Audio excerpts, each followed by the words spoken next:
Hey everybody, Steve the Amateur Historian. Recently, as of this recording, returned from a trip to Vegas where I was hit with a bout of, call it a combination of homesickness, anxiety. Every couple of years I get this week-long bout with anxiety where I just feel out of place, a little out of my body, it sucks, it could be worse.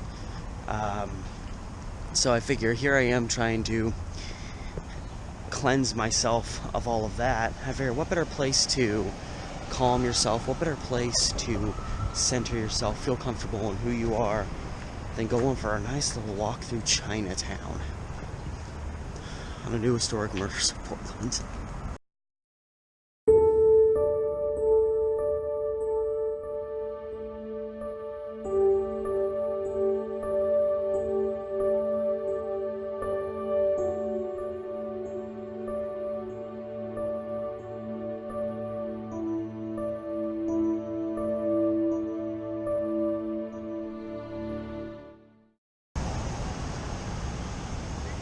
So I'm currently, this guy's going the wrong way, currently walking directly towards 4th and Cooch Street in good old Chinatown, which is an interesting case that happened out of a building located right over here. And I hope I don't get accosted, but, how likely is that? So it's on that 4th and Cooch now. Good. It's fortunately kind of quiet on this little block. You've got the Chinatown Gateway literally right here. So we are at the forefront of Chinatown. And the story I'm bringing you today actually comes from this brick building right behind me.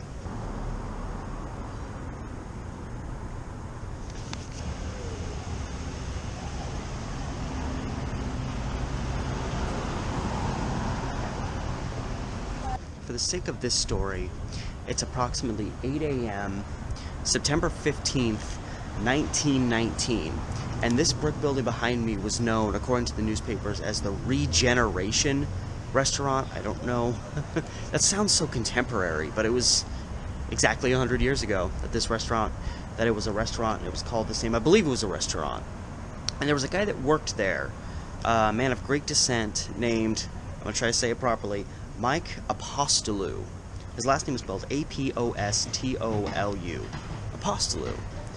Greek names are always awesome like that. He was working here, and at 8 a.m., the morning of September 15th, 1919, his manager showed up at work, opened the door to a staircase that went down to the basement of this building, and there at the bottom he found Mike Apostolu dead with a gunshot wound in his temple.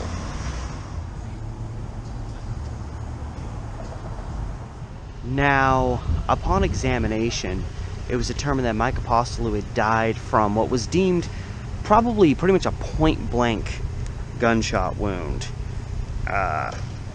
Through his temple, exited out his cheek on the other side of his head. And it was a baffling case because nobody could really find any reason to think this guy's life would be in danger. They thought maybe he was into gambling, maybe, he was into gambling, didn't pay off some of his debts, maybe someone came and took care of him. But it was interesting because upon the discovery of his body, it was determined that, once he was discovered, it had probably been he'd probably died within an hour of his body's discovery. He was still warm right inside this building right here. And it's interesting, one theory I never saw proposed was the possibility that maybe somehow someone he worked with at the restaurant here may have been connected with what happened to him. Maybe it was his manager. His manager was the person who found him, and even when he found him, his body was still warm, so it was a very recent assault. I never found that in any newspaper clipping I looked at. The possible theory that somebody he worked with, maybe his manager, was responsible for this, because you think, this guy's at work, seemingly nobody sees him, but he's at his place of work where he is found. So you think, did he go into work early? Why? You know, I can understand him dying on the street out here. I can understand him dying at home, which, by the way, was in this building right here. Literally, he lived in this building right next to it. I think because he lived at the corner of 4th and Cooch, right behind me. And yeah, so I can understand him dying on the street, getting attacked in his home, but he was at his place of work, early morning hours. I don't know if this was an all-night place or if he was an opener. I really don't know exactly what the circumstances were surrounding this guy's job, but it's just strange that he was found dead in the basement of the place where he worked.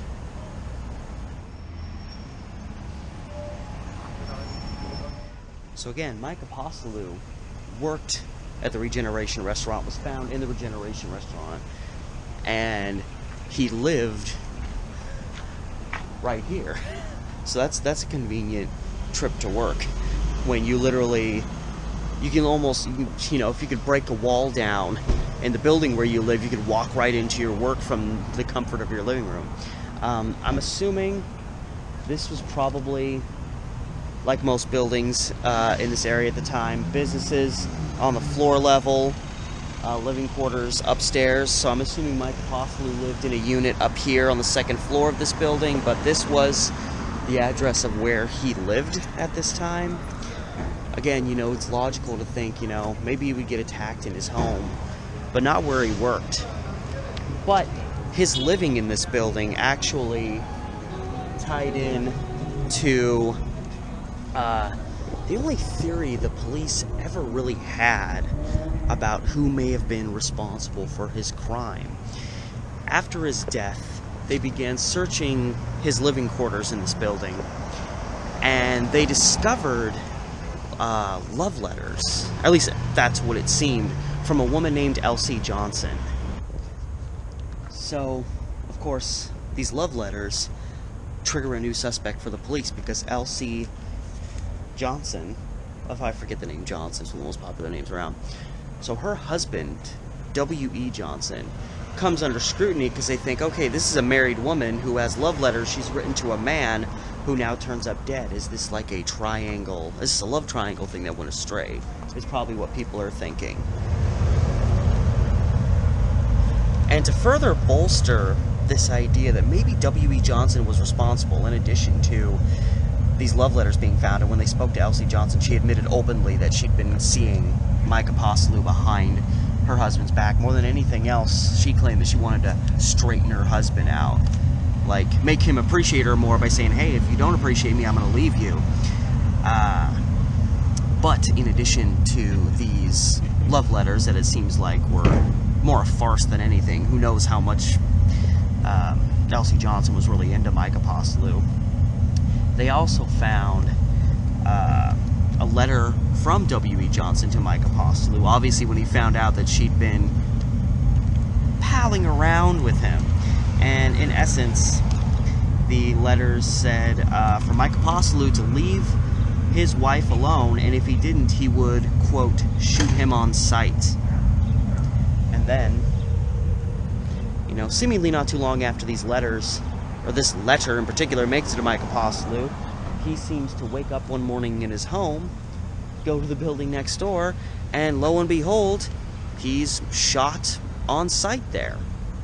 Now, authorities don't know if he encountered somebody at the top of the staircase and was shot and fell down the stairs. He was found at the base of the stairs of the building over here, or if maybe he was coming up the stairs and was shot partway up and fell down.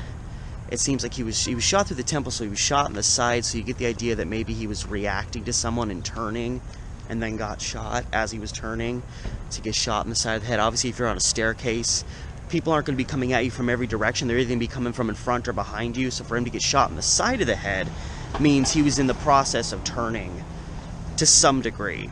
So I get the idea someone was lying in wait for Mike Apostolu, and when they had the opportunity, you know, if he's going down into the basement, they can corner him, and he's trapped down there. And the moment he started going down those stairs, they ambushed him, and he probably, right before he was shot, heard the door at the top of the stairs, footsteps, whoever went to turn and got shot. And I'm now walking west. And I'm in a hub of old murder. Here's where Thomas McJalliard was killed. I do a video about that. Roseland Theater's over there. That's where a young man, God, the name escapes me, but around, I think, like 1989, he was believed to have been killed inside the Roseland Theater when it was a nightclub. There's a lot of murder around here. I'm going to a lot of places where people were killed. I'm waiting for that moment when I start getting haunted or something like that. Anyway, I'm heading towards now the area of Northwest 14th and Hoyt.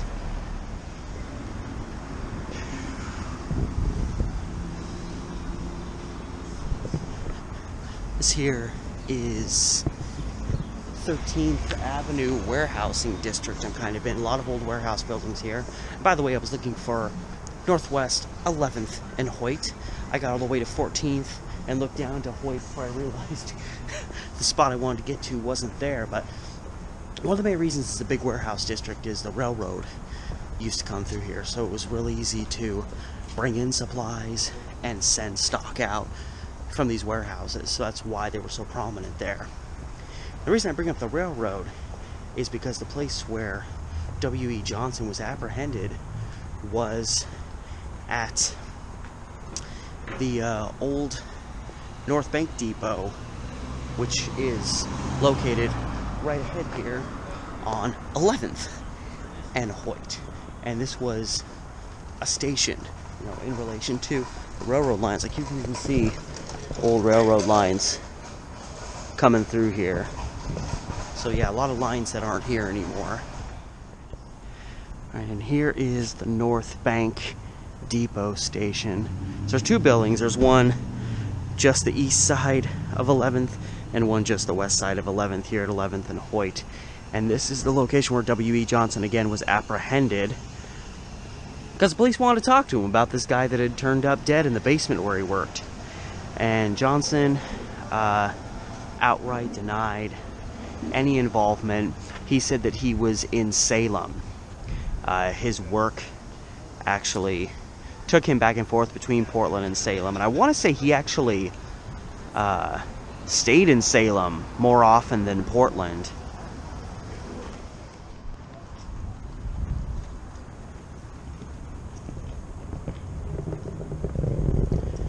And here was the police's law enforcement's big problem was W.E. Johnson could verify that he was in Salem the night before Mike Apostolu was dead, up until the late evening hours. I believe it was like around 9-10 o'clock at night. So he could verify he was in Salem because of his work. Like, people he worked with could verify that he was in Salem. Yeah, he last checked in at midnight, so roughly 7 hours before Apostolu was found dead. And he also reported back to work at 10 a.m. the day that Mike Apostolu was killed in Salem. So he says he's in Salem, and he can verify beyond any doubt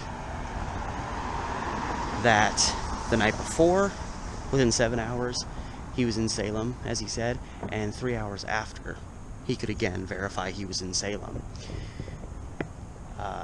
So the police maybe thought they'd gotten their man here, but they couldn't find anything to vindicate that Johnson had come back to Portland in that time between midnight, start of September 15th, and 10 a.m., 10-hour period, and then Mike Apostolu dies 7 a.m., right in the middle of that time.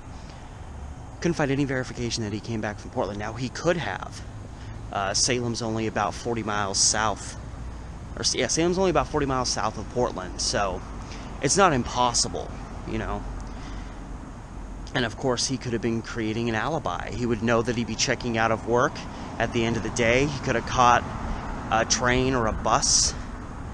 I don't know how often buses were running back Well, it's 1919. Maybe there was bus options, but more likely he would take a train.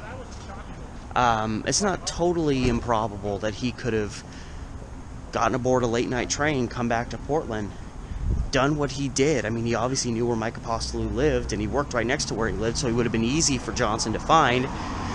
He plugs him, immediately books it to the station. He probably knows the stations well because he's traveling back and forth between them. And then he catches a train back. You know, a train's not going to take that long to get from Portland back to Salem. And 3 hours later, he's seen back at work in Salem, and he has a potential alibi. So whether he did that or not, it seemed kind of like a stretch. The odds were long, and they couldn't verify that he was in Portland at all. So they could never get W.E. Johnson on this crime. And he would be the best shot that local Portland police authorities would ever have in nabbing the murderer of Mike Apostolu, which again gets me back to that thought, like, did somebody he worked with do it? Did his manager do it? How does he turn up? It just seems strange to me. If W. Johnson's going to do it, he knows where he lives, he knows where he works. I feel like you have a better chance of escaping if you encounter the guy where he lives or sneak up on him on the street. How would he get into... You know, I mean, I guess it's 100 years ago. They didn't lock their doors like they do now. But would he necessarily have been able to get into the Regeneration restaurant to get to Mike Apostolu when he was inside? There's a lot of questions. Some that make me ponder, like, it makes me think even more that W.E. Johnson wasn't the guy, beyond what I've already discussed. It seems to me like it was somebody he worked with. If he was fooling around with one married woman, how do we know he wasn't fooling around with another one? And that maybe he was fooling around with the wife, the girlfriend, what have you, of somebody he worked with. Someone who would have equal access to the place where he worked. Someone who, if he showed up, Mike Apostolu wouldn't be utterly surprised to see him there. He wouldn't feel endangered, potentially, even if he was seeing the guy's woman. There's a lot of possibilities. It seems like where it happened, it had to be somebody who'd been trailing him for a while and knew the ins and outs of his life, or it was somebody he worked with. That's how I feel overall on the state of affairs of this case from 100 years ago.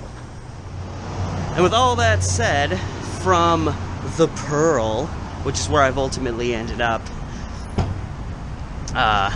going from Chinatown to the Pearl District is like, it's like the flip of a coin, heads and tails, completely different. Anyway, that is the story of the case of the murder of Mike Apostolu in the Regeneration restaurant back in September 1919. And it seems like this W.E. Johnson was the closest thing that authorities ever got to a legitimate possible suspect, and they could never nab him on it. Maybe he did it, maybe he didn't. But because he was never officially, I guess you could say, taken to task for it, it just didn't happen. So the murder of Mike Apostolu has to go down as an unsolved murder, a cold case that, being 100 years old, is very unlikely to ever be solved. But that's where it lingers, like so many other cases. Nobody knows what really happened, what led to Mike Apostolu's demise on the staircase going down to the basement of the Regeneration restaurant in Chinatown, Portland. So that's it, guys. Thank you so much for watching another episode in this series. I'm doing a lot of them because I keep finding new cases every day. Remember, as always, to like, share, subscribe, share with your friends, brighten up their day with these stories of brutality. And all that said, everyone, hit up my Patreon. But in all honesty, thank you so much for watching. Thank you for supporting this series. There's a lot of episodes. I'm sure some of you might be kind of like, okay, enough with the murder stories from the old glory days.